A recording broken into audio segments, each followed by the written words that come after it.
దయచేసి మీరు ఆర్థికంగా భగవంతుడు మీకు మంచి పరిస్థితులు కల్పించినప్పుడు, నిజంగా సమాజంలో ఉన్నటువంటి ఆడవాళ్ళు కష్టాల పాలైనప్పుడు మీ దగ్గర పనిచేస్తున్న వాళ్ళు గానివ్వండి, మీకు తెలిసిన వాళ్ళు కానివ్వండి, మీ దగ్గరకొస్తే మీరు కాస్త సాయం చేయండి. తప్పించి శారీరకంగా లొంగదీసుకొని వాళ్ళని సంవత్సరాల తరబడి మీ బానిసలుగా గనక పెట్టుకోవాలనుకుంటే పైనున్నవాడు ఒకడు చూస్తూ ఉంటాడు. అది కాస్త గమనించండి, గుర్తుపెట్టుకోండి.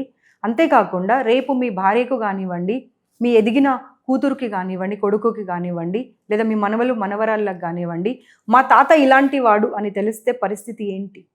వాళ్ళు ఇంతకుముందు ఇచ్చినటువంటి గౌరవము మీకు మళ్ళీ ఇవ్వగలరా? మీ కళ్ళలోకి మీరు కళ్ళు పెట్టుకొని, చూసుకొని, అందరి సమాజం ముందు గనక మీరు నిలబడగలరా?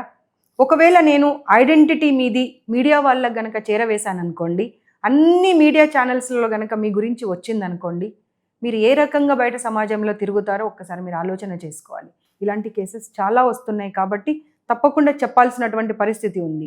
ఏ ఆడపిల్లైనా మీ దగ్గరికొచ్చినప్పుడు ఆ భగవంతుడు మనకి కనిపించడు కాబట్టి, ఆ భగవంతుడి స్వరూపంగా మీరు నిలబడి, ఆ అమ్మాయి లైఫ్‌ని చక్కదిద్దండి తప్పించి శారీరకంగా లొంగదీసుకోకండి వాళ్ళని.